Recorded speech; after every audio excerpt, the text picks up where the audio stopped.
We're opening doors. Encountering Sondheim is like opening doors that open doors that open doors. Shalom, it's David Benkof, the Broadway Maven, with my deepest dive yet into Sondheim's mastery. Anyone who's studied the works of Stephen Sondheim has seen a level of sophistication unparalleled in musical theater. If we go a step deeper, though, we can see Sondheim's genius through the lens of, well, Sondheim's genius, thus creating a sort of meta-strategy for understanding the master. Something familiar. Something peculiar. Those words kick off the opening number, Comedy Tonight, from A Funny Thing Happened on the Way to the Forum. It's an apt description of Sondheim's career as a whole. He took things that were familiar and problematized them, making them peculiar so we can view them from a different angle. For example, he took famous fairy tales in Into the Woods and turned them into a lesson about community and a cautionary tale about good parenting. He took a famous painting in Sunday in the Park with George and turned it into a rumination on the nature of creativity and the legacy of artists.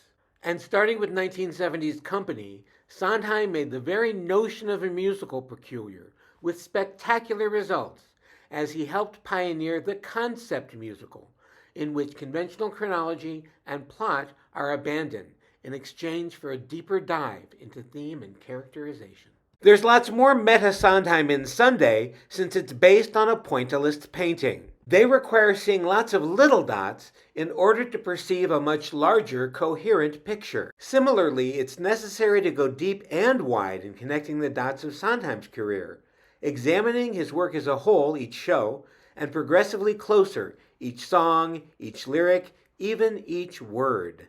That's the only way to truly recognize his contributions to American theater, music, and art in general. The last meta-example comes from a more obscure Sondheim work, the TV movie Evening Primrose. The plot of this fantasy musical involves a poet who moves into a department store in which the mannequins come alive at night.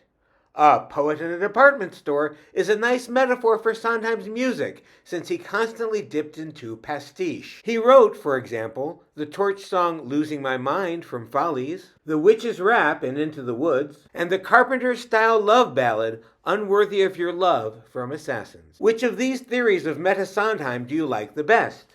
Explain your answers in the comments. The Weekly Blast is now Marquee, the Broadway Maven's Weekly Blast. Every Thursday, a free edition comes out with a lead article and a last blast about a Broadway show. There's also a premium edition, for which the first issue of the month is free, and every other week goes only to premium subscribers who pay $5 a month or $36 a year.